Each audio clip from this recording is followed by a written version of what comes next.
बिस्मिल्लाहिर्रहमानिर्रहीम। अस्सलाम वालेकुम। फिजिक्स क्लास 9 चैप्टर नंबर 3 है डायनामिक्स। आज मैं आपको सेक्शन बी स्ट्रक्चर्ड क्वेश्चन का क्वेश्चन नंबर 8, 9, 10, 11 और 12 करवाऊंगी। प्रीवियस वीडियो में, जो कि इस वीडियो का पार्ट 1 है, उसमें मैंने आपको इसके क्वेश्चन नंबर 1 से लेके 7 तक कंप्लीट करवा दिए। अगर आपने वो वीडियो देखनी हो तो फिजिक्स क्लास 9 की प्लेलिस्ट के अंदर विजिट कर लीजिएगा। फिजिक्स, केमिस्ट्री, मैथ्स, इन तीनों सब्जेक्ट की अलग अलग प्लेलिस्ट मौजूद है। आपको जिस सब्जेक्ट की भी जो वीडियो देखनी हो आप प्लेलिस्ट के जरिए देख लिया कीजिए। तो हम क्वेश्चन नंबर 8 से स्टार्ट करेंगे आज। क्वेश्चन नंबर 8 का पार्ट ए है, enumerate at least 3 clear differences between mass and weight. Mass और वेट के दरमियान आपको कोई 3 डिफरेंसेस बताने हैं। मास और वेट के डिफरेंसेस आपकी बुक में पेज नंबर 70 पर हैं। ये आपके पास इसमें इन्होंने 4 डिफरेंसेस दिए हैं और आपको इसमें क्वेश्चन में सिर्फ 3 डिफरेंसेस बताने। सबसे पहले डिफरेंस में हम क्या करेंगे, दोनों की डेफिनेशन लिखेंगे। किसी भी बॉडी के अंदर जो मैटर की क्वांटिटी होती है वो मास कहलाता है।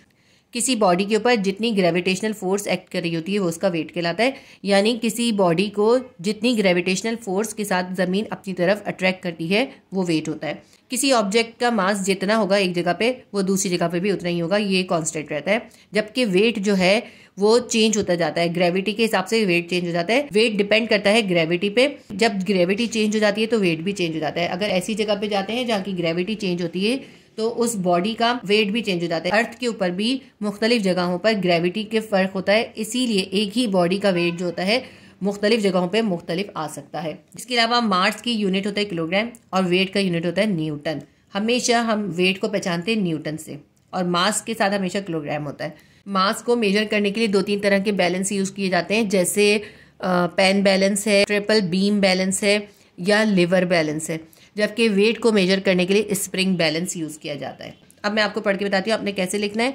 आपने 2 कॉलम बनाने, एक मास का और एक वेट का। ये 3rd कॉलम बनाने की जरूरत नहीं है, 3 पॉइंट लिखने हैं आपने सिर्फ। तो फर्स्ट पॉइंट में हम इसकी डेफिनेशन लिखेंगे। सबसे पहले मास का फर्स्ट पॉइंट लिखते हैं। Mass is the quantity of matter in a body regardless of its volume और of any force acting on it. किसी बॉडी के अंदर जो भी मैटर की क्वांटिटी होती है वो उसका मास कहलाती है। किसी बॉडी के वॉल्यूम का और उस पर एक्ट करने वाली फोर्सेस का मास के ऊपर इफेक्ट नहीं होता। मास इन चीजों से इफेक्टेड नहीं होता। वेट का फर्स्ट पॉइंट लिखेंगे। Weight is a measurement of the gravitational force acting on an object. किसी ऑब्जेक्ट के ऊपर जमीन की ग्रेविटेशनल फोर्स की जो मेजरमेंट होती है वो उसका वेट कहलाती है। मास का सेकंड पॉइंट लिखेंगे। Mass is always constant at any place. हर जगह पे मास कांस्टेंट रहता है। जमीन पर मुख्तलिफ मकामात पर, मुख्तलिफ जगहों पर भी किसी बॉडी का जो एक जगह मास होगा वही दूसरी जगह मास होगा। मास जो है चेंज नहीं होता, मास कांस्टेंट रहता है। इसी तरह अब किसी बॉडी का मास जितना अर्थ पे होगा उतना ही मून पे होगा, उतना ही स्पेस में होगा और उतना ही किसी भी प्लेनेट के ऊपर होगा। यानी किसी बॉडी का मास जो होता है वो हमेशा कांस्टेंट रहता है। वेट का सेकंड पॉइंट लिखते हैं। The weight of an object depends on the gravity at that place. किसी भी बॉडी का वेट जो होता है वो उस जगह की ग्रेविटी पे डिपेंड करता है। अगर ग्रेविटी में चेंज आता है तो वेट भी चेंज हो जाता है। एक ही बॉडी का वेट ऐसे मुख्तलिफ जगहों पर जहाँ पे ग्रेविटी डिफरेंट हो चेंज होता है। थर्ड पॉइंट लिखेंगे मास का। Mass is measured in kilogram. Mass की यूनिट जो है वो किलोग्राम है। और वेट का थर्ड पॉइंट है weight is measured in newton. Weight का यूनिट जो है वो न्यूटन है। इसको एन से जाहिर करते हैं और मास को केजी से जाहिर करते हैं। तो ये हमारा क्वेश्चन नंबर 8 का पार्ट ए कंप्लीट हो गया। क्वेश्चन नंबर 8 का पार्ट बी करेंगे। ये एक न्यूमेरिकल है। The mass of an object is 60 kilogram. Find its weight on earth, moon, Mars.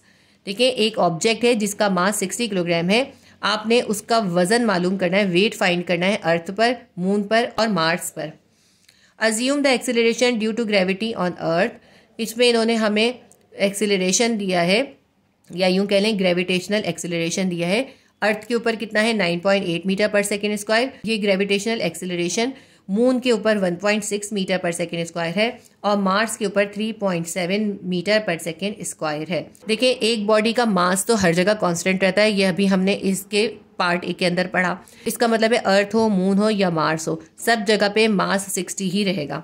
लेकिन वेट चेंज हो जाएगा क्योंकि इन तमाम जगहों पे देखें ग्रेविटेशनल फोर्स चेंज हो रही है। अर्थ पे 9.8 है, मून पे 1.6 है और मार्स पे 3.7 है। क्योंकि ग्रेविटेशनल फोर्स चेंज हो रही है इसलिए इन तमाम जगहों पे उस बॉडी का मास डिफरेंट होगा। हमें इन तीनों जगहों पे उसका मास निकालना है।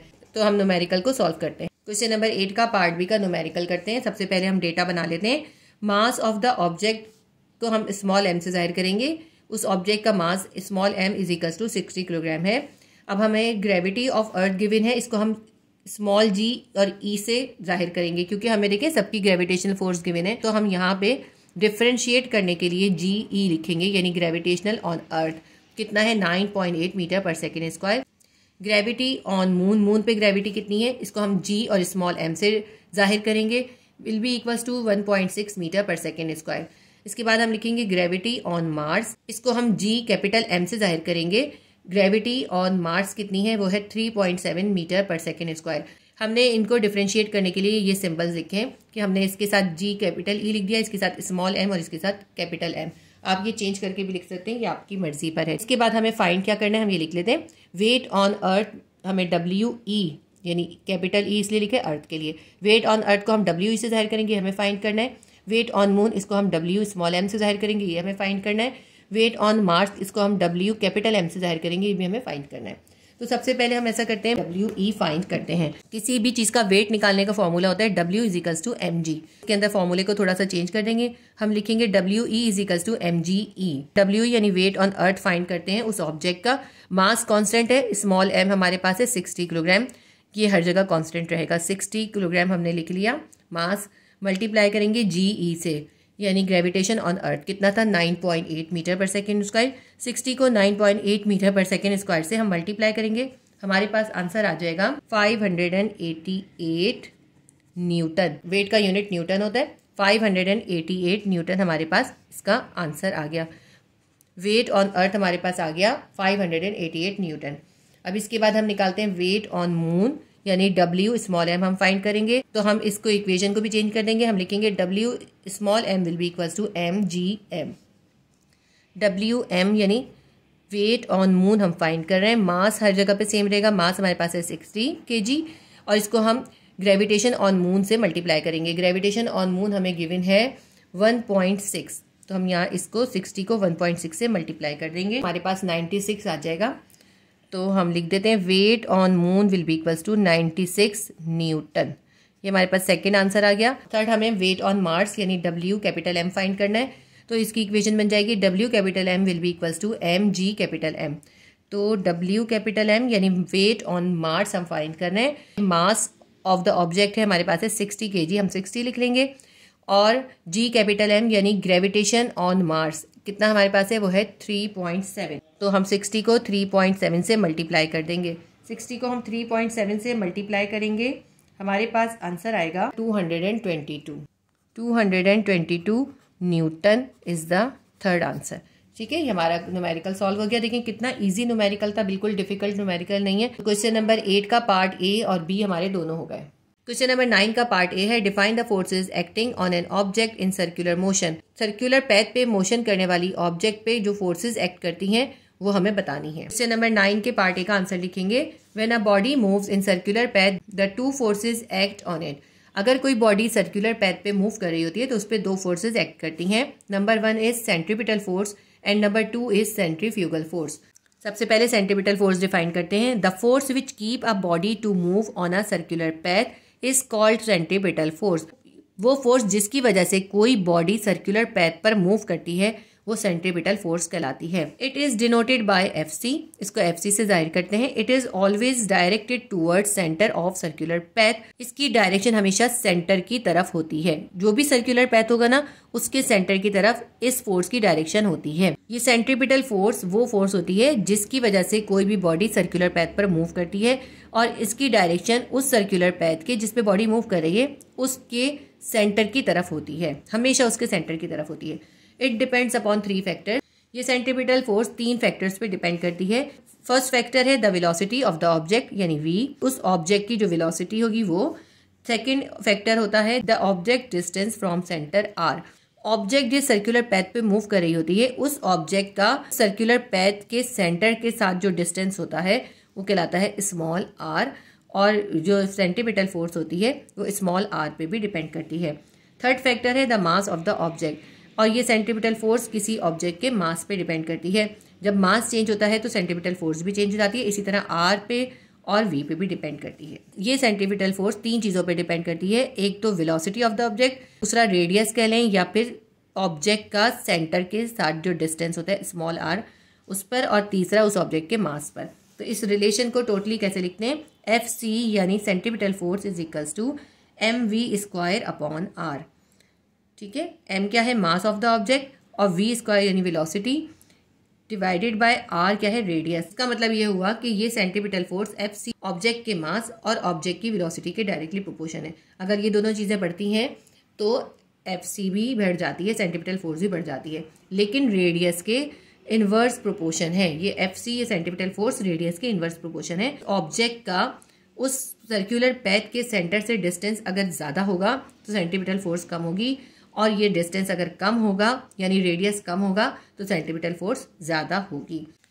जब भी कोई बॉडी किसी सर्कुलर पैथ पे मूव कर रही होती है तो ये सेंट्रीपिटल फोर्स वो फोर्स होती है जो उसको उस सर्कुलर पैथ के ऊपर रखती है, उसको सर्कुलर पैथ से हटने नहीं देती। ठीक है, और इस फोर्स की वजह से ही कोई भी बॉडी जो है ये सर्कुलर पैथ पे मूव कर पाती है। जैसा कि हमने न्यूटन्स के थर्ड लॉ में पढ़ा है कि हर एक्शन का एक रिएक्शन होता है, इसलिए सेंट्रीपिटल फोर्स का भी एक ऑपोजिट फोर्स होती है। जब कोई बॉडी सर्कुलर पैथ पे मूव कर रही होती है उसके ऊपर सेंट्रीपिटल फोर्स पैदा होती है, और सेंट्रीपिटल फोर्स के अपोज करने के लिए एक और फोर्स पैदा होती है जो कहलाती है सेंट्रीफ्यूगल फोर्स। ये वो फोर्स होती है जो बॉडी को उस सर्कुलर पैथ से हटाने की कोशिश करती है, उसको सीधे स्ट्रेट पैथ पे लाने की कोशिश करती है। सेंट्रीपिटल फोर्स तो बॉडी को सर्कुलर पैथ पे रखती है, लेकिन सेंट्रीफ्यूगल फोर्स जो होती है वो उसको सर्कुलर पैथ से या कर्व पैथ से हटाकर सीधे पैथ के ऊपर लाने की कोशिश करती है। सेंट्रीपिटल फोर्स की डायरेक्शन सेंटर की तरफ होती है, और इस सेंट्रीफ्यूगल फोर्स की direction away from the centre होती है, सेंटर के अपोजिट होती है। क्योंकि ये फोर्स बिल्कुल सेंट्रीपिटल फोर्स के इक्वल है, लेकिन इसकी डायरेक्शन ऑपोजिट है। ठीक है, सेंट्रीपिटल फोर्स की सेंटर की तरफ डायरेक्शन है और इसकी direction away from the centre है। ये आपको समझ में आ गया। सेंट्रीपिटल फोर्स और सेंट्रीफ्यूगल फोर्स दोनों फोर्सेस इक्वल मैग्नीट्यूड की होती हैं, लेकिन इन दोनों की डायरेक्शन डिफरेंट होती है। तो सर्कुलर पैथ पर मूव करते हुए जो बॉडी पे दो फोर्सेस एक्ट करती हैं, उनमें से एक थी सेंट्रीपिटल फोर्स, हमने डिस्क्राइब कर दी। अब हम इसके ऊपर एक्ट करने वाली दूसरी फोर्स यानी सेंट्रीफ्यूगल फोर्स डिफाइन करेंगे। A force that acts outward on a body which moves along curved path is called centrifugal force। जब कोई बॉडी कर्व पैथ पे यानी सर्कुलर पैथ पे मूव कर रही होती है तो एक आउटवर्ड फोर्स उस पे एक्ट करती है, वो आउटवर्ड फोर्स सेंट्रीफ्यूगल फोर्स कहलाती है। It is always directed away from centre of the curvature. ये सेंट्रीफ्यूगल फोर्स हमेशा सेंटर ऑफ कर्वेचर के यानी कि उस सर्कुलर पैथ के जो सेंटर होता है उससे ऑपोजिट डायरेक्शन में होती है, अवे फ्रॉम द सेंटर होती है उसके। The magnitude of centrifugal force is equal but opposite in direction to the centripetal force.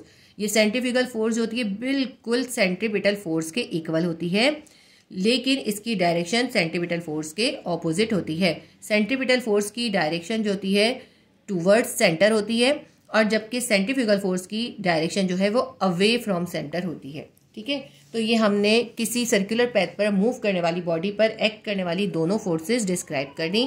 हमारे क्वेश्चन नंबर 9 का पार्ट ए का आंसर कंप्लीट हो गया। क्वेश्चन नंबर 9 का पार्ट बी है, draw a figure showing the direction of centripetal force, centrifugal force and velocity of an object along a circular path. किसी circular path पे एक object move कर रही है, हमें उसको डायग्राम से बताना है कि उस सर्कुलर पैथ के ऊपर सेंट्रीपिटल फोर्स की डायरेक्शन, सेंट्रीफ्यूगल फोर्स की डायरेक्शन और उस ऑब्जेक्ट की जो वेलोसिटी है उसकी डायरेक्शन क्या होगी। इस क्वेश्चन का आंसर आपकी बुक में पेज नंबर 72 पर है। पेज नंबर 72 पे ये डायग्राम बनी हुई, ये बहुत क्लियर डायग्राम बनी हुई, इसके अंदर तमाम फोर्सेस बहुत क्लियरली शो हो रही हैं। देखिए, ये एक सर्कुलर पैथ है और उसके ऊपर ये ऑब्जेक्ट मूव करेगी, ये है ऑब्जेक्ट। इस ऑब्जेक्ट के ऊपर कौन कौन सी फोर्सेस हैं? सबसे पहले वो फोर्स है जो इसको इस सर्कुलर पैथ पर मूव करवा रही है, वो फोर्स है सेंट्रीपिटल फोर्स। ये लिखा सेंट्रीपिटल फोर्स, और इसकी डायरेक्शन किस तरफ है? इस सर्कुलर पैथ के सेंटर की तरफ है। देखें, ये रही इसकी डायरेक्शन, ये है सेंट्रीपिटल फोर्स। अब इस सेंट्रीपिटल फोर्स के बिल्कुल ऑपोजिट डायरेक्शन में सेंट्रीफ्यूगल फोर्स है, ये है सेंट्रीफ्यूगल फोर्स। इसका अमाउंट या इसका मैग्नीट्यूड जो है वो सेंट्रीपिटल फोर्स के इक्वल होता है, लेकिन इसकी डायरेक्शन ऑपोजिट होती है। देखें, सेंट्रीफ्यूगल फोर्स की direction away from the centre है और सेंट्रीपिटल फोर्स की डायरेक्शन टुवर्ड्स सेंटर है, सेंटर की तरफ है। अब इसकी वेलोसिटी किस तरफ होगी? देखें, ये बॉडी जो है इस सर्कुलर पैथ पे मूव कर रही है ना, तो इसकी वेलोसिटी किस तरफ होगी? वेलोसिटी की डायरेक्शन उस ऑब्जेक्ट के लाइन ऑफ एक्शन के परपेंडिकुलर होगी, यानी ऑब्जेक्ट जिस लाइन पर मूव कर रही है उसके परपेंडिकुलर वेलोसिटी की डायरेक्शन होगी। तो इस डायग्राम के अंदर ये हमें ऑब्जेक्ट दिखाई है जिसका मास m है, वो इस सर्कुलर पैथ पे मूव कर रही है। इस पे पहली फोर्स है सेंट्रीपिटल फोर्स जो कि टूवर्ड्स द सेंटर है, और इसके ऊपर देखें ये है सेंट्रीफ्यूगल फोर्स जो कि अवे फ्रॉम द सेंटर है, और ये वेलोसिटी है जिसकी डायरेक्शन ऑब्जेक्ट के लाइन ऑफ एक्शन के परपेंडिकुलर है। यानी सर्कुलर पैथ पर मूव करते हुए ऑब्जेक्ट जिस पॉइंट पर होगी उस पॉइंट के परपेंडिकुलर वेलोसिटी की डायरेक्शन होगी। इस क्वेश्चन में हमसे ये डायग्राम बनाने को कहा है। ये डायग्राम आप बुक के पेज नंबर 72 से बना लीजिएगा। बहुत ईजी सी डायग्राम है और इसके अंदर तमाम चीज़ें क्लियर पता चल रही हैं। तो इस क्वेश्चन के आंसर में आपने यही डायग्राम बनानी है और इसकी लेबलिंग भी करनी है। क्वेश्चन नंबर 9 के पार्ट बी के बाद अब हम क्वेश्चन नंबर 9 का पार्ट सी करेंगे। ये भी एक न्यूमेरिकल है। A car is running on a circular part of highway having about 1000 metre radius. एक गाड़ी है जो कि हाईवे के एक सर्कुलर पार्ट के ऊपर मूव कर रही है और उस सर्कुलर पार्ट का जो रेडियस है वो 1000 मीटर है। The mass of the car is 600 kilogram and its velocity is 72 kilometre per hour. गाड़ी का मास 600 किलोग्राम है और उसकी वेलोसिटी 72 किलोमीटर पर आवर है। फाइंड करना है हमें, दो चीज़ें फाइंड करनी है। Number 1 is centripetal force exerted by the car, centripetal force find करनी है। नंबर 2 है centripetal acceleration of the car, car का सेंट्रीपिटल एक्सेलरेशन भी फाइंड करना है। तो ये हमें FC और AC दोनों चीज़ें फाइंड करनी है। ये भी बहुत आसान सा न्यूमेरिकल है, सिर्फ डेटा सही से बनाएं तो बहुत आसानी से न्यूमेरिकल हो जाएगा। देखें रेडियस हमें गिवन है, radius small r is equals to 1000 metre, 1000 metre radius है। मास ऑफ कार यानी small m is equals to 600 kilogram, car का मास है 600 kilogram. Velocity is equals to v, ये हमारे पास है 72 किलोमीटर पर आवर। और हमें फाइंड दो चीज़ें करनी है, एक तो सेंट्रीपिटल फोर्स फाइंड करनी है, दूसरा सेंट्रीपिटल एक्सेलरेशन फाइंड करना है। तो पहले हम सेंट्रीपिटल फोर्स फाइंड करेंगे, लेकिन देखें यहाँ पे वेलोसिटी जो है किलोमीटर पर आवर में गिवन है, तो हमें इस वेलोसिटी को किलोमीटर पर आवर से मीटर पर सेकंड में कन्वर्ट करना होगा। इस क्वेश्चन में सबसे इंपॉर्टेंट पॉइंट यही है, अगर आप ये मिस कर देंगे तो आपका क्वेश्चन गलत हो जाएगा। कभी भी वेलोसिटी को किलोमीटर पर आवर में शो नहीं करते, मीटर पर सेकंड में कन्वर्ट करते हैं। 72 किलोमीटर पर आवर को मीटर पर सेकंड में कन्वर्ट करने के लिए हम 72 को 1000 से मल्टीप्लाई करेंगे और 3600 से डिवाइड कर देंगे। देखिए 72 को क्योंकि हमें किलोमीटर से मीटर में कन्वर्ट करना है तो हम इसको 1000 से मल्टीप्लाई करेंगे, और क्योंकि हमें इसके आवर को सेकंड में कन्वर्ट करना है तो एक आवर के अंदर, एक घंटे के अंदर 3600 सेकंड होते हैं, तो इसलिए हम इसको 72 को 3600 से डिवाइड करेंगे। अब इसको सिंप्लीफाई करते हैं, ये 2 जीरो से इसके 2 जीरो कैंसिल कर देते हैं हम। 36 1 जा 36 और 36 2 जा 72 होता है। 2 बचा यहाँ पे और यहाँ पे 10 बचा। 2 को 10 से मल्टीप्लाई कर दें, क्या आ जाएगा 20। 2 10 जा 20 मीटर पर सेकेंड। ये हमारी वेलोसिटी जो है इस तरह भी लिख सकते हैं मीटर पर सेकेंड, और आप इसको स्लैश का साइन बना के इस तरह भी लिख सकते हैं 20 मीटर पर सेकेंड, इस तरह भी लिख सकते हैं। हमारे पास वेलोसिटी अब हो गई 20 मीटर पर सेकेंड। अब ये जो हमें सेंट्रीपिटल फोर्स फाइंड करनी है इसका फॉर्मूला लिखते हैं, FC is equals to mv square upon r। FC की वैल्यू फाइंड करते हैं, m की जगह m की वैल्यू लिखते हैं। m हमारे पास है 600 किलोग्राम और इसको हमें मल्टीप्लाई करना है v स्क्वायर से। v हमारे पास निकला है 20 metre per second. v square का मतलब है हम 20 को 2 टाइम लिख लें, चाहें तो आप स्क्वायर बना के लिख लें या स्क्वायर करके भी लिख सकते हैं। 20 का स्क्वायर आप 400 लिख दें या 20 को 2 टाइम लिख दें। इसके बाद हम इसको डिवाइड करेंगे रेडियस r से। r हमारे पास कितना है 1000 है। इसके 1 0 से इसका 1 0 काट दें, इसके 1 0 से इसका 1 0 काट दें और इसके 1 0 से इसका 1 0 काट दें। ठीक है, अब नीचे हमारे पास सिर्फ 1 बच गया, सिंप्लीफाई हो गया। यहाँ बच गया 60, 2 और 2। FC will be equals to 60 multiply by 2 2 जा 4। 60 को 4 से मल्टीप्लाई करें, कितना आ जाएगा 400, 4 6 जा 24, 240 न्यूटन। ये हमारे पास FC आ गई 240 न्यूटन। देखिए कितने आसानी से इसका सॉल्यूशन हो गया, हमें कैलकुलेटर की ज़रूरत भी नहीं पड़ी। अब हमें सेकंड पार्ट फाइंड करना है। सेकंड पार्ट में हमें सेंट्रीपिटल एक्सेलरेशन यानी AC हमें फाइंड करना है। तो AC का फॉर्मूला क्या होता है, सेंट्रीपिटल एक्सेलरेशन का फॉर्मूला होता है AC is equals to V square upon R। अब हम इसके अंदर V की वैल्यू और R की वैल्यू सब्स्टिट्यूट करेंगे, हमारे पास AC आ जाएगा।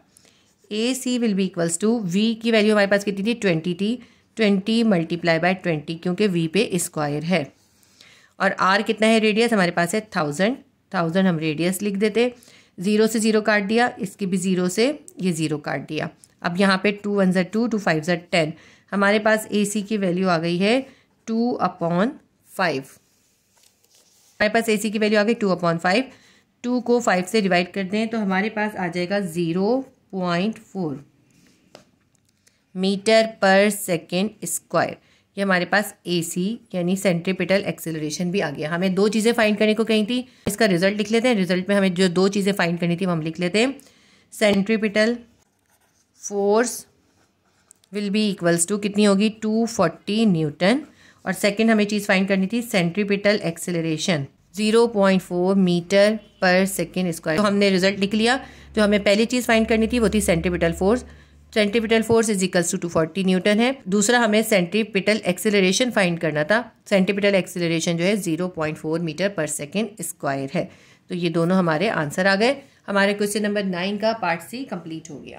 क्वेश्चन नंबर 9 का पार्ट D है, list down some purposeful uses of centrifuge that human are benefiting every day. इसके अंदर हमें कुछ एग्जाम्पल बतानी है कि किस तरह सेंट्रीफ्यूज को इंसान के फायदे के लिए यूज किया जाता है। इसका आंसर आपकी बुक में पेज नंबर 74 पर है। ये पूरा इसका आंसर है इसके पूरे पेज पे। आप इसको चाहें तो शॉर्ट करके भी लिख सकते हैं और पॉइंट बनाकर भी लिख सकते हैं। देखिए सेंट्रीफ्यूज का मैंने आपको डेफिनेशन तो समझा दी है कि सेंट्रीफ्यूज क्या होता है। सेंट्रीफ्यूज को यूज करते हुए बहुत से यूजफुल अप्लायंसेस बनाए जाते हैं जो कि बहुत यूजफुल होते हैं। उनमें से हमारे पास कुछ एग्जांपल्स हैं इसके अंदर। इसके मैंने पॉइंट बना दिए, आप चाहें तो पॉइंट पे भी लिख सकते हैं। फर्स्ट पॉइंट हम लिखेंगे, sugar crystal are separated from molasses. Sugar industries के अंदर जब मोलेसिस तैयार किया जाता है, फिर मोलेसिस को सेंट्रीफ्यूज में डाला जाता है। सेंट्रीफ्यूज के अंदर उस मोलेसिस से शुगर के क्रिस्टल बनाए जाते हैं। ये इसका जो पूरा मेथड है शुगर क्रिस्टल बनाने का, ये आप क्लास 10 के अंदर पढ़ेंगे। तो एक तो इसका ये यूज़ हो गया कि सेंट्रीफ्यूज के ज़रिए मोलेसिस से शुगर क्रिस्टल बनाए जाते हैं।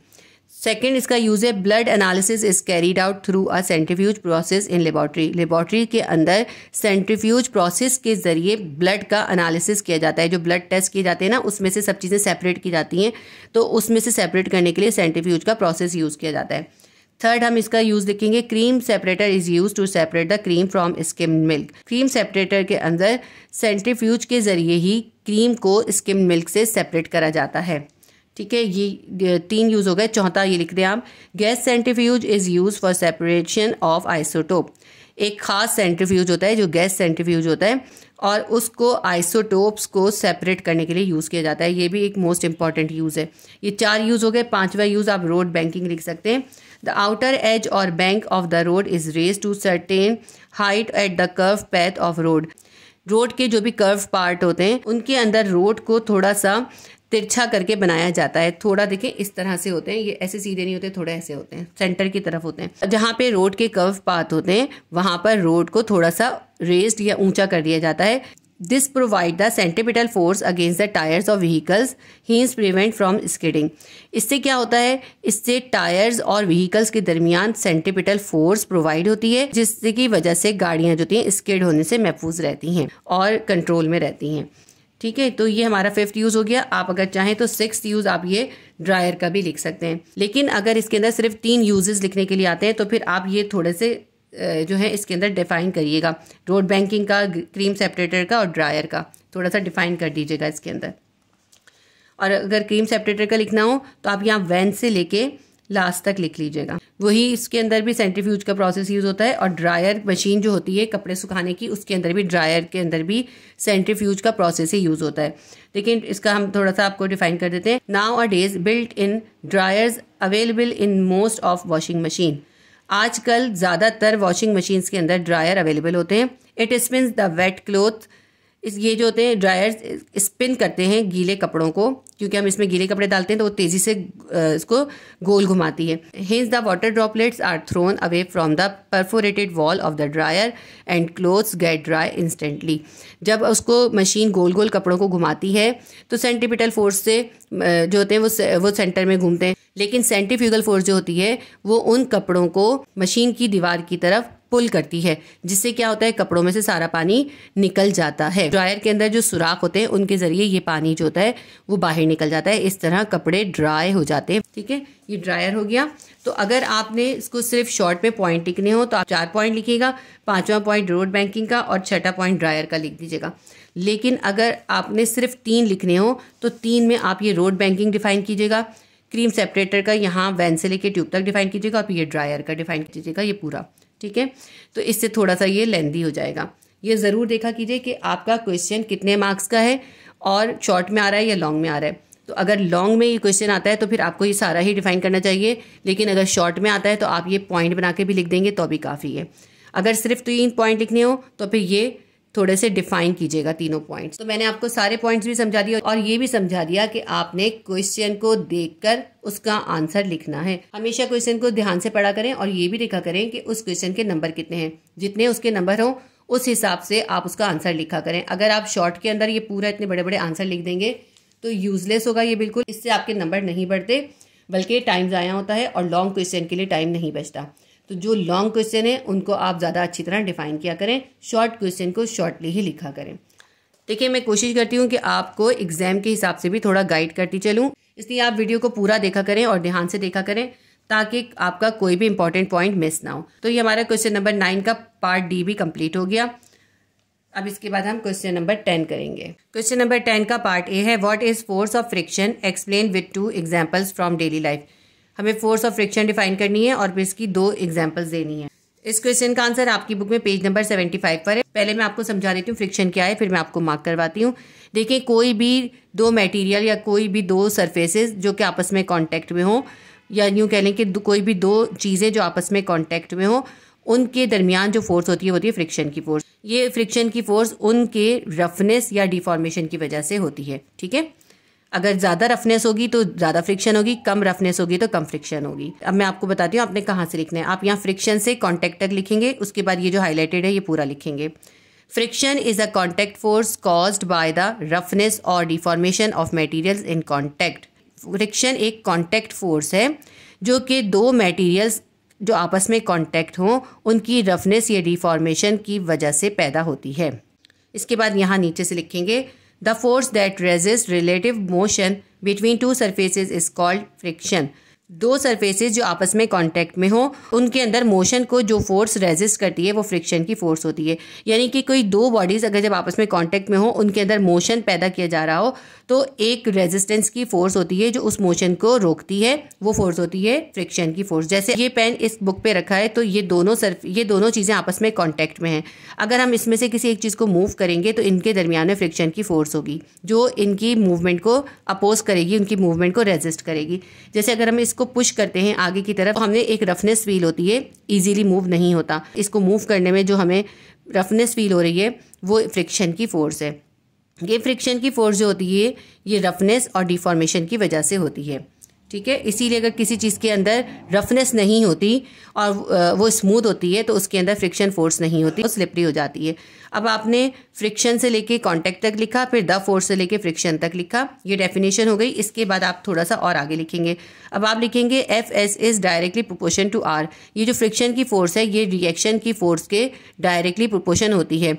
रिएक्शन की फोर्स होती है, किसी भी चीज़ का वेट होता है, जितना वेट होता है उतनी रिएक्शन की फोर्स होती है। तो ये जो फ्रिक्शन की फोर्स होगी ये रिएक्शन फोर्स के डायरेक्टली प्रोपोर्शन होगी। जितना ज़्यादा रिएक्शन फोर्स होगी उतनी ही फ्रिक्शन फोर्स होगी। अगर रिएक्शन फोर्स कम होगी तो फ्रिक्शन फोर्स भी कम होगी। तो आप ये लिखेंगे F S is directly proportion to are.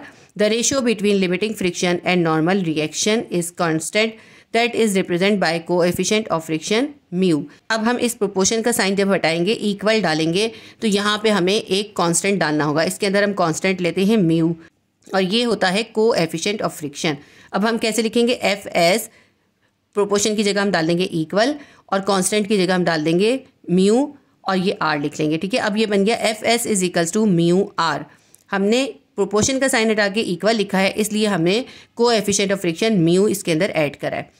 क्योंकि जब भी हम प्रोपोर्शन का साइन हटाते हैं इक्वल डालते हैं तो हमें एक कांस्टेंट ऐड करना होता है। अब हमारे पास इक्वेशन बन गई F S is equals to mu R. R किसके बराबर होता है, आर बराबर होता है एम जी के। तो हम यहाँ पे आर की जगह पे एम जी लिख देंगे। हमारे पास बन जाएगा F S is equals to mu M G. मैं आपको ये डेरिवेशन ड्राइव करके दिखाती हूँ। फ्रिक्शन फोर्स डायरेक्टली प्रोपोर्शन होती है रिएक्शन की फोर्स के। अब हम ये प्रोपोर्शन का साइन हटाएंगे, हम लिखेंगे friction force will be equals to mu are.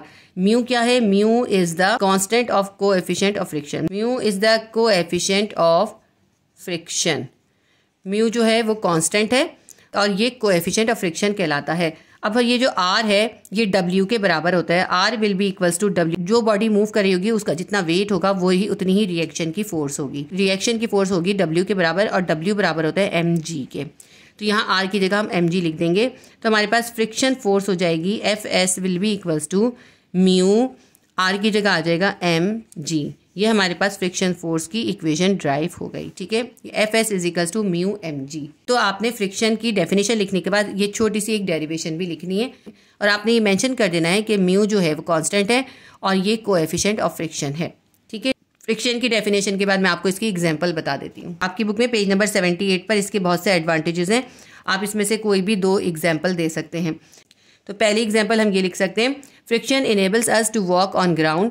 Friction की वजह से ही हम ज़मीन पर चलते हैं। Friction protect from sliding. Friction की वजह से हम स्लाइड नहीं करते, गिरते नहीं हैं। As sand is thrown to maintain friction on inclined railway tracks during rain.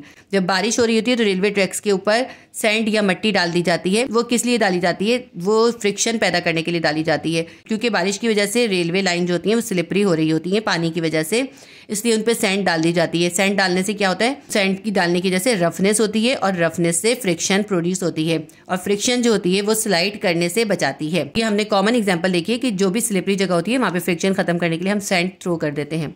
तो ये फर्स्ट एग्जाम्पल हो गई। सेकंड एग्जाम्पल हम यहाँ से लिखेंगे, threads and grooves are designed on tyre to increase the friction. ये जो टायर्स होते हैं उनके अंदर थ्रेड्स और ग्रूव डिजाइन किए जाते हैं। थ्रेड और ग्रूव्स क्या होते हैं? ये देखें, ये टायर इसके अंदर बना हुआ है, इसके अंदर आपको थ्रेड्स एंड ग्रूव्स नजर आएंगे। इनके अंदर जो काफ़ी गहरे गहरे और उभरे उभरे डिज़ाइन बनाए जाते हैं, ये कहलाते हैं थ्रेड्स एंड ग्रूव्स। इनकी वजह से क्या होता है? ये डीफॉर्म कर दिया जाता है ना, इसकी शेप को, इसको स्लिपरी नहीं रहने दिया जाता है, इसको डीफॉर्म कर दिया जाता है। इसके अंदर थ्रेड्स और ग्रूव्स बना दिए जाते हैं। इसकी वजह से टायर और रोड के दरमियान फ्रिक्शन प्रोड्यूस होती है और इससे गाड़ी स्लिप नहीं होती। इसको मैं दोबारा पढ़ लेती हूँ। Threads and grooves are designed on tyres to increase the friction and improve grip between road and wheels.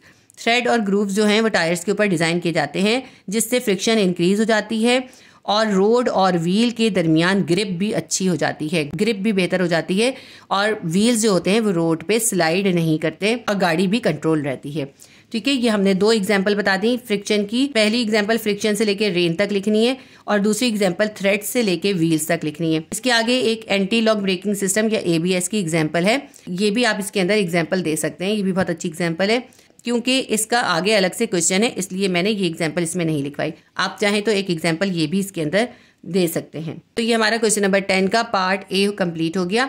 हमने फ्रिक्शन की डेफिनेशन और इसकी 2 एग्जाम्पल्स भी बता दी। क्वेश्चन नंबर 10 का पार्ट B है, a block is placed on a wet slippery floor, the mass of block is 15 kilogram. एक block को गीले स्लिपरी फ्लोर पे रखा गया है और उस ब्लॉक का मास जो है 15 किलोग्राम है। When it is pulled through a string and spring balance, इसको एक स्प्रिंग बैलेंस और एक स्ट्रिंग के जरिए खींचा जा रहा है। It shows force equal to 3 newton. तो इसकी अंदर जो फोर्स लग रही है खींचने में वो है 3 Newton. Find the coefficient of friction. हमें इसमें कोएफिशिएंट ऑफ फ्रिक्शन यानी फ्रिक्शन के कांस्टेंट की वैल्यू फाइंड करनी है। तो इसको न्यूमेरिकल को सॉल्व करते हैं। क्वेश्चन नंबर 10 का पार्ट B करते हैं। सबसे पहले हम डेटा बना लेते हैं। मास ऑफ ब्लॉक कितना हमें गिवन है? ब्लॉक का मास है 15 किलोग्राम। इसके बाद है फ्रिक्शन फोर्स। फ्रिक्शन फोर्स भी हमें इसमें गिवन है। फ्रिक्शन फोर्स है इसके अंदर 3 न्यूटन 3N। और ग्रेविटेशनल फोर्स या एक्सेलरेशन फोर्स कितनी होगी? 9.8 होगी। ये इसमें गिवन नहीं है, लेकिन हम जानते हैं ग्रेविटेशनल फोर्स की वैल्यू कांस्टेंट होती है 9.8 मीटर पर सेकेंड स्क्वायर। और ये कहीं कहीं 10 भी यूज़ की जाती है। 9.8 भी यूज़ कर सकते हैं, 10 भी यूज़ कर सकते हैं। अगर हम 10 यूज़ करेंगे तो आंसर के अंदर 0.2 का फर्क आएगा। हमें फाइंड इसमें करना है कोएफिशिएंट ऑफ फ्रिक्शन, इसको म्यू भी पढ़ते हैं। ये हमें फाइंड करना है, यानी हमें फ्रिक्शन फोर्स का कांस्टेंट फाइंड करना है। इसके अंदर हम फ्रिक्शन फोर्स का फॉर्मूला यूज करेंगे, FS is equals to mu mg। अब हमें इसमें फाइंड करना है ये कोएफिशिएंट ऑफ फ्रिक्शन, इसको हम यहीं छोड़ देते हैं और mg को इक्वल के दूसरी तरफ fs के पास ले जाते हैं। यहाँ ये मल्टीप्लाई हो रहा है, इक्वल के दूसरी तरफ जाके डिवाइड हो जाएगा। ये बन जाएगा mu will be equals to, mu अपनी जगह पर ही है, fs भी अपनी जगह पर है, mg जो है यहाँ से इक्वल के दूसरी तरफ fs के पास गया है, यहाँ मल्टीप्लाई हो रहा था, यहाँ पे आके ये डिवाइड हो गया। ये हमारे पास इक्वेशन बन गई, coefficient of friction is equals to FS divided by mg। अब इसके अंदर हम वैल्यू सब्स्टिट्यूट कर देते हैं तो हमारे पास कोएफिशिएंट ऑफ फ्रिक्शन की वैल्यू आ जाएगी। FS हमारे पास गिवन है 3 न्यूटन, हमने 3 लिख दिया। m हमारे पास है 15 kg, m की जगह 15 लिख देंगे, मल्टीप्लाई बाय, क्योंकि इन दोनों के दरमियान कोई साइन नहीं है, इसका मतलब है कि दोनों मल्टीप्लाई हो रहे हैं। तो g की वैल्यू हमारे पास है 9.8 सब्स्टिट्यूट कर देते हैं और अब हम 3 अभी ऐसे ही रखते हैं और 15 को 9.8 से मल्टीप्लाई कर लेते हैं। 15 को 9.8 से मल्टीप्लाई करेंगे, हमारे पास आ जाएगा 147। अब 3 को 147 से डिवाइड कर दें तो हमारे पास कोएफिशिएंट ऑफ फ्रिक्शन की वैल्यू आ जाएगी 0.02048। ये इससे आगे भी है लेकिन इतनी ही लिखनी काफ़ी है। ये हमारा आंसर आ गया। रिजल्ट हम लिख लेते हैं इसके अंदर। The coefficient of friction mu is equals to हमारे पास आया है 0.02040। ये क्योंकि कांस्टेंट है, कांस्टेंट का कोई यूनिट नहीं होता तो इसके साथ कोई यूनिट नहीं आएगा। ये हमारा आंसर कंप्लीट हो गया। क्वेश्चन नंबर 10 का पार्ट भी हमारा सॉल्व हो गया। क्वेश्चन नंबर 11 का पार्ट ए है, how anti lock braking system prevents the risk of sliding. किस तरह से anti lock braking system sliding का रिस्क कम कर देते हैं। इसका आंसर आपकी बुक में पेज नंबर 78 पर है। ये जो एडवांटेजेस ऑफ फ्रिक्शन है इसके अंदर ये पैराग्राफ आपने लिखना है, यहाँ से व्हीकल से लेके लास्ट तक लिखना है। मैं आपको समझा देती हूँ। Vehicles are equipped by anti lock braking system ABS। गाड़ियों के अंदर एंटी लॉक ब्रेकिंग सिस्टम, जिसको शॉर्ट फॉर्म में ABS कहते हैं, वो लगाया जाता है। ABS is design to maintain steering stability, improve vehicle control, avoid skidding and decrease stopping distance on dry and slippery surfaces. ABS maintain करता है स्टीयरिंग की स्टेबिलिटी को, यानी इसकी वजह से स्टीयरिंग जो होता है, स्टीयरिंग व्हील जो होता है वो स्टेबल रहता है और इससे व्हीकल्स का कंट्रोल इम्प्रूव हो जाता है। ज़्यादा बेहतर तरीके से व्हीकल्स को कंट्रोल किया जा सकता है और इसकी वजह से व्हीकल्स या गाड़ियां जो हैं वो स्लिपरी या ड्राई सरफेसेस के ऊपर भी स्लिप होने से महफूज रहती हैं। The ABS maintain the static friction. ABS static friction को मेंटेन करता है। आपने फ्रिक्शंस की टाइप पढ़ी है, उसके अंदर स्टैटिक फ्रिक्शन कौन सी फ्रिक्शन होती है, जब कोई बॉडी रेस्ट की हालत में होती है तो उसके अंदर जो फ्रिक्शन होती है वो स्टैटिक फ्रिक्शन होती है। तो ABS स्टैटिक फ्रिक्शन को मेंटेन करता है। As the wheel start slipping it releases the brake automatically for a friction of a second. जैसे ही जो व्हील्स होते हैं वो स्लिप होने लगते हैं, ये ब्रेक जो होता है ऑटोमेटिकली एक फ्रिक्शन की फोर्स को एक सेकंड के अंदर रिलीज कर देता है। देन होल्ड्स व्हील अगेन, और फिर व्हील को होल्ड कर लेता है, रोक लेता है, to create static friction between road and tyre, जिसकी वजह से रोड और टायर के दरमियान में स्टैटिक फ्रिक्शन क्रिएट होती है। इसको सिंपल वर्ड में ये समझ लीजिए, ABS का एंटी लॉक ब्रेकिंग सिस्टम होता है, ये ऑटोमेटिकली रिलीज हो जाता है और ये रिलीज होकर फ्रिक्शन की फोर्स प्रोवाइड करता है व्हील को, जिससे व्हील जो होता है वो होल्ड हो जाता है, कंट्रोल में आ जाता है और एक स्टैटिक फ्रिक्शन रोड और टायर के बीच में क्रिएट कर देता है, जिसकी वजह से गाड़ी जो है स्लिप होने से महफूज रहती है। तो ये हमारा क्वेश्चन का आंसर कंप्लीट हो गया। क्वेश्चन नंबर 11 का पार्ट बी है, enlist any 4 uses of rolling friction in every day life. हमें इसमें रोलिंग फ्रिक्शन के 4 यूजेस बताने हैं अपनी डे लाइफ के अंदर। क्वेश्चन नंबर 11 के पार्ट बी का आंसर लिखेंगे। हमें इसके अंदर रोलिंग फ्रिक्शन के कुछ यूजेस बताने हैं, लेकिन पहले हम रोलिंग फ्रिक्शन डिफाइन करेंगे, फिर हम उसके यूजेस बताएंगे। When a body moves on wheels the friction is said to be rolling friction. जब कोई बॉडी व्हील्स पर मूव कर रही होती है तो उसके अंदर रोलिंग फ्रिक्शन होती है। देखिए, जब कोई बॉडी किसी सरफेस के ऊपर रोल करती है, यानी ऐसे रोल करते हुए मूव करती है, तो उसकी वजह से, उसकी रोल करने की वजह से फ्रिक्शन की फोर्स कम हो जाती है और वो फ्रिक्शन की फोर्स जो है रोलिंग फ्रिक्शन कहलाती है। इसीलिए मशीनों में और गाड़ियों के अंदर वो पार्ट्स जो आपस में टच हो रहे होते हैं, एक दूसरे के ऊपर मूव करने होते हैं, उनको सर्कुलर शेप में या बॉल्स की शक्ल में बनाया जाता है। उससे क्या होता है कि उनके दरमियान रोलिंग फ्रिक्शन पैदा हो जाती है। इसीलिए मशीनों के अंदर या गाड़ियों के अंदर बॉल बेयरिंग यूज किए जाते हैं। अब इसके बाद हम इसके यूजेस लिखते हैं। फर्स्ट यूज होगा इसका व्हील्स। गाड़ियों के अंदर व्हील्स यूज किए जाते हैं। व्हील्स आपको पता है सर्कुलर शेप के होते हैं। व्हील्स रोड पे रोल करते हैं, कॉन्टेक्ट एरिया कम हो जाता है, जिसकी वजह से फ्रिक्शन कम हो जाती है। तो फ्रिक्शन को कम करने के लिए गाड़ियों के अंदर व्हील्स यूज किए जाते हैं। इसके अलावा जो है सेकंड इसका यूज है बॉल बेयरिंग। बॉल बेयरिंग जो है पेडिस्टल फैंस के अंदर भी यूज किए जाते हैं। पेडिस्टल फैन के अंदर यूज इसलिए किए जाते हैं क्योंकि वो फैंस जिनके अंदर एक्सिल और बुश यूज किए जाते हैं वो ज्यादा इलेक्ट्रिसिटी कंज्यूम करते हैं, जबकि अगर पेडिस्टल फैन के अंदर बॉल बेयरिंग यूज कर लिए जाते हैं तो क्योंकि कॉन्टेक्ट एरिया कम हो जाता है, इसलिए कम इलेक्ट्रिसिटी जो होती है वो यूज होती है। इलेक्ट्रिसिटी सेव करने के लिए पेडिस्टल फैंस के अंदर बॉल बेयरिंग यूज किए जाते हैं। थर्ड एग्जाम्पल इसकी है, बॉल बेयरिंग को हम यूज करते हैं व्हीकल्स के अंदर। व्हीकल्स के वो पार्ट जो आपस में टच हो रहे होते हैं या जिन्होंने एक दूसरे के ऊपर मूव करना होता है, उनकी फ्रिक्शन को रिड्यूस करने के लिए बॉल बेयरिंग्स यूज किए जाते हैं। और ये आपने बॉल बेयरिंग्स आपने ऑब्जर्व किए होंगे। देखिए, साइकिल की चेन के अंदर गोल गोल बॉल्स होती हैं ना, वो बॉल्स किस लिए होती हैं? जब साइकिल की चेन इस तरह घूमती है तो जो उसके अंदर बॉल्स होती हैं वो भी मूव करती हैं, रोल करती हैं। उन बॉल्स के रोल करने की वजह से उनके दरमियान फ्रिक्शन जो होती है कम होती है। इससे जो है चेन जो होती है आसानी से मूव करती है। इसलिए साइकिल्स की चेन के अंदर बॉल बेयरिंग यूज किए जाते हैं, जिससे कॉन्टैक्ट एरिया कम हो जाता है, फ्रिक्शन कम हो जाती है और जो रोलिंग फ्रिक्शन होती है उस रोलिंग फ्रिक्शन से साइकिल को चलाना आसान हो जाता है। ठीक है। और इसका फोर्थ यूज आप देखें, आपने रोलर स्केट्स देखे, उनके स्केट बोर्ड के नीचे व्हील्स लगे हुए होते हैं। उन व्हील्स के ऊपर आप कितने इजीली स्लाइड करते हैं, इजीली मूव करते हैं। ठीक है। उससे क्या होता है, वो भी फ्रिक्शन कम हो जाती है और रोलिंग फ्रिक्शन जो है वो बहुत कम होती है तमाम फ्रिक्शन से। यूजेस मैंने आपको समझा दी, अब मैं आपको रीड करके बता देती हूँ, आप इसको नोट डाउन कर लीजिएगा।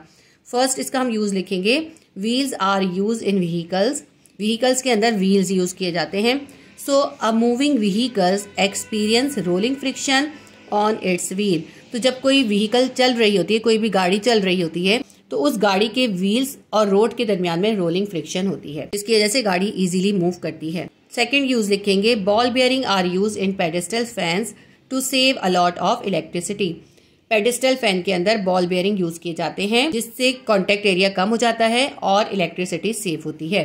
थर्ड यूज लिखेंगे, ball bearing are used in vehicles to reduce the contact area. गाड़ियों के पार्ट्स में बॉल बेयरिंग यूज किए जाते हैं, उससे कॉन्टैक्ट एरिया कम हो जाता है। इससे व्हीकल्स के जो पार्ट्स होते हैं उनमें फ्रिक्शन कम हो जाती है और फ्रिक्शन कम होने से उनके पार्ट्स जल्दी खराब नहीं होते। फोर्थ यूज लिखेंगे, roller skates and skateboards are the example of rolling friction. जो स्केट बोर्ड्स यूज किए जाते हैं या जो रोलर स्केट्स होते हैं वो भी रोलिंग फ्रिक्शन की एक एग्जाम्पल है। ठीक है। तो ये रोलिंग फ्रिक्शन के हमने 4 यूजेस लिख दिए। इसके साथ ही हमारा क्वेश्चन नंबर 11 का पार्ट बी भी कंप्लीट हो गया। क्वेश्चन नंबर 12 है, explore the following phenomena in relation with dynamics.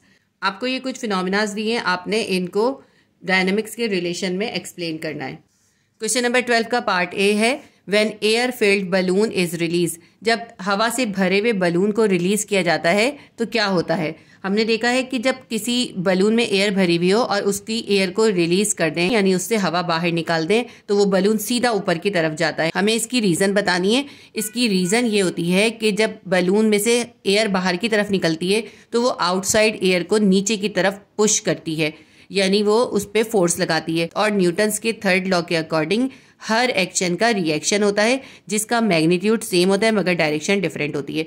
जब बलून की एयर आउटसाइड एयर को डाउनवर्ड डायरेक्शन में दबाती है, प्रेस करती है, तो आउटसाइड की एयर रिएक्शन के तौर पे उस बलून को ऊपर की तरफ अपवर्ड डायरेक्शन में पुश करती है। इस तरह बलून जो है ऊपर की तरफ चला जाता है। मैं इसे रीड कर लेती हूँ, आप इसे राइट डाउन कर लीजिएगा।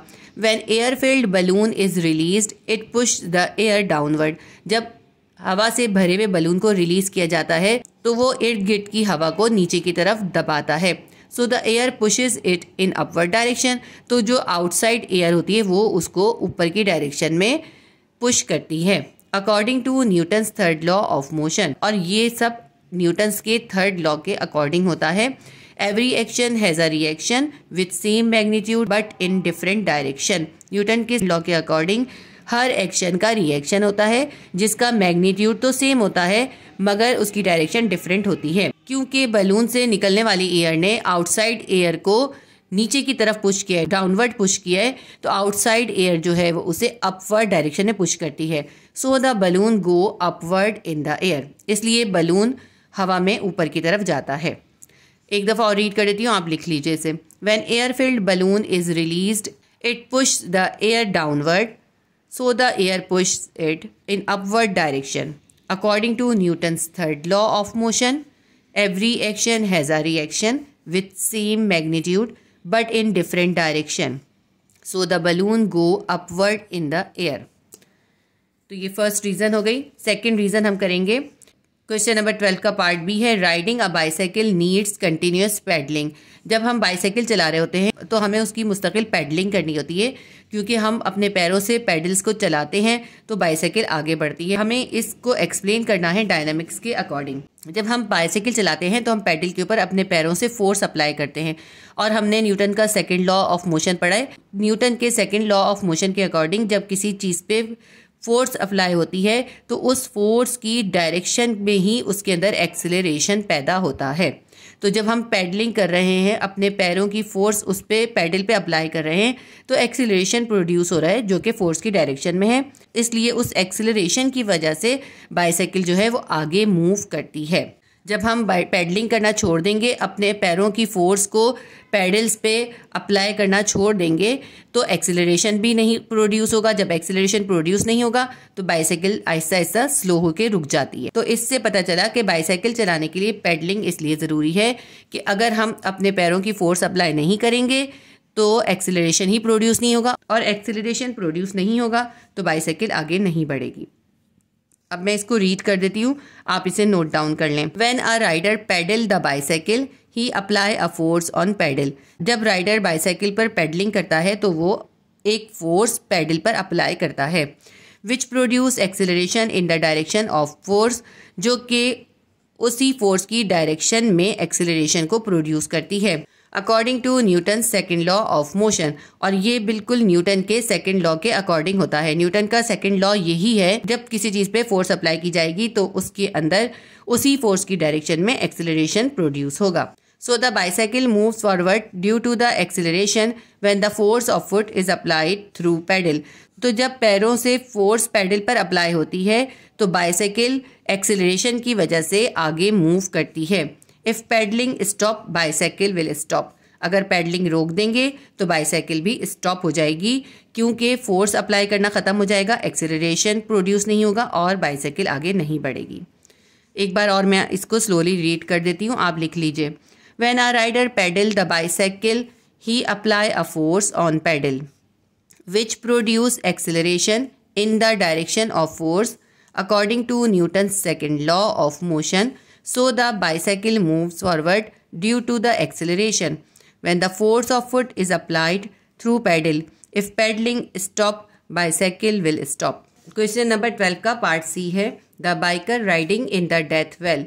डेथ वेल होता है जिसे मौत का कुआं कहते हैं। उस कुएं के अंदर बाइकर जो हैं मोटरसाइकिल को चलाते हैं। इसको डेथ वेल इसलिए कहते हैं कि ये बिल्कुल कुएं की तरह होता है और सर्कुलर होता है, और इसकी वॉल्स जो होती हैं वो बिल्कुल वर्टिकल होती हैं, और उन वर्टिकल वॉल्स के ऊपर बाइकर जो हैं वो सर्कुलर पैथ के ऊपर मोटरसाइकिल को चलाते हैं, इसलिए इसको मौत का कुआं कहते हैं। हमें ये एक्सप्लेन करना है कि किस तरह से बाइकर जो हैं डेथ वेल के अंदर उनकी वर्टिकल वॉल्स के ऊपर बाइसाइकिल को चला लेते हैं और वो गिरते नहीं हैं, किस तरह वो सर्कुलर पैथ पर मूव कर पाते हैं। इसको पहले मैं आपको एक्सप्लेन कर दूं कि कैसे चलाते हैं। क्योंकि बाइकर सर्कुलर पैथ पे मूव कर रहे होते हैं, सर्कुलर पैथ पे मूव करने की वजह से सेंट्रीपिटल फोर्स होती है जो उनको सर्कुलर पैथ के ऊपर रखती है, लेकिन at the same time bikers के ऊपर एक और फोर्स भी एक्ट कर रही होती है जिसकी डायरेक्शन इस सेंट्रीपिटल फोर्स की डायरेक्शन के बिल्कुल ऑपोजिट होती है। वो फोर्स होती है सेंट्रीफ्यूगल फोर्स। सेंट्रीफ्यूगल फोर्स जो है वो बाइकर्स को सेंटर से बाहर की तरफ पुल करती है, जिसकी वजह से बाइकर्स जो होते हैं वो कुएं में गिरते नहीं बल्कि उस वेल की वर्टिकल वॉल्स के ऊपर सर्कुलर पैथ में मूव कर लेते हैं। ठीक है, क्योंकि ये दो फोर्सेस होती हैं, एक फोर्स जो है उसको सर्कुलर पैथ में रखती है, वो होती है सेंट्रीपिटल फोर्स, और दूसरी फोर्स सेंट्रीफ्यूगल फोर्स उसको सेंटर से दूर करती है। अब इसको लिखना कैसे है ये मैं आपको पढ़ के बता देती हूँ। The biker ride in well he drive the motorcycle on the circular path. जब बाइकर कुएं के अंदर मोटरसाइकिल को सर्कुलर पैथ पर चलाते हैं, the centripetal force keep him to move in the circle. तो इस सेंट्रीपिटल फोर्स होती है जो उनको सर्कल में मूव करवाती है। And there is also an opposite force, और वहां पे एक और ऑपोजिट फोर्स भी होती है, द सेंट्रीफ्यूगल फोर्स, जो सेंट्रीफ्यूगल फोर्स कहलाती है, which pull him outside the centre, जो उस बाइकर को सेंटर से बाहर की तरफ खींचती है। Due to the two forces the biker could ride in the well. इन दो फोर्सेज की वजह से ही बाइकर जो है वो कुएं के अंदर अपनी मोटरसाइकिल को चला पाता है। मैं एक बार और इसको स्लोली रीड कर देती हूँ, आप लिख लीजिए। The biker ride in well he drive the motorcycle on the circular path, the centripetal force keep him to move in the circle, and there is also an opposite force, the centrifugal force, which pull him outside the center. Due to the two forces, the biker could ride in the well. इसके बाद हम question number 12 का last part D करेंगे, लेकिन इससे पहले आप video को लाइक कर दीजिए। अगर ये वीडियो आपके लिए हेल्पफुल रही हो तो प्लीज़ वीडियो को लाइक ज़रूर कर दीजिएगा। और चैनल को सब्सक्राइब कर लीजिए अगर आपने सब्सक्राइब नहीं किया, क्योंकि क्लासिक ट्यूशन के चैनल पर आपको फिजिक्स, केमिस्ट्री और मैथ्स की क्लास 9 और क्लास 10 के तमाम चैप्टर्स के तमाम न्यूमेरिकल्स और क्वेश्चन आंसर्स की वीडियोस अवेलेबल हैं। क्वेश्चन नंबर 12 का पार्ट डी करेंगे।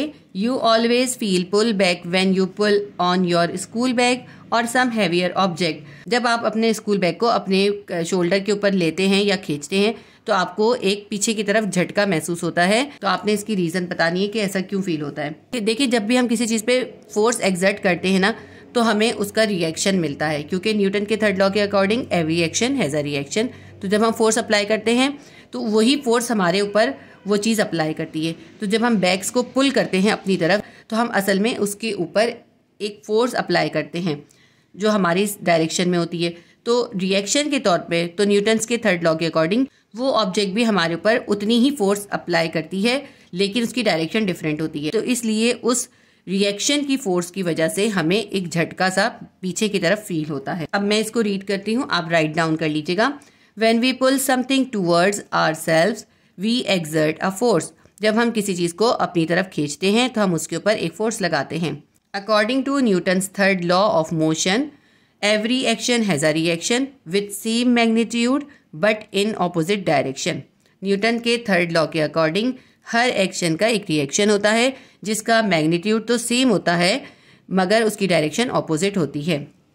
सो when we pull our bags or something else towards ourselves, तो जब हम अपने बैग्स को या किसी और चीज़ को अपनी तरफ खींचते हैं, it also pull us with same force but in opposite direction.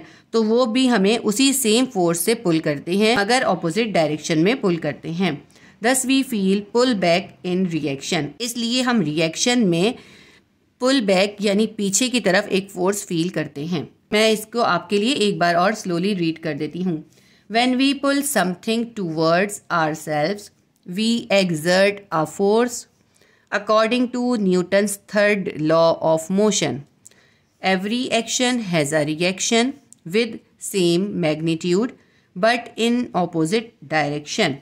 So when we pull our bags or something else towards ourselves, it also pull us with same force but in opposite direction. Thus we feel pull back in reaction. तो ये हमारा question number 12 का part ABCD complete हो गए। इसके साथ ही हमने chapter 3 के सेक्शन बी स्ट्रक्चर क्वेश्चन के तमाम क्वेश्चन कंप्लीट कर लिए। ये सेक्शन बी का पार्ट 2 था। पार्ट 1 के अंदर मैंने आपको क्वेश्चन नंबर 1 से लेके क्वेश्चन नंबर 7 तक करवाए थे और पार्ट 2 के अंदर क्वेश्चन नंबर 8 से लेके क्वेश्चन नंबर 12 तक कंप्लीट करा दिए हैं। उम्मीद करती हूँ ये वीडियो आपके लिए हेल्पफुल रही होगी। प्लीज़ वीडियो को लाइक कीजिएगा और शेयर कीजिएगा, और अगर आपने सब्सक्राइब नहीं किया है तो सब्सक्राइब भी कर लीजिए। अल्लाह हाफिज़।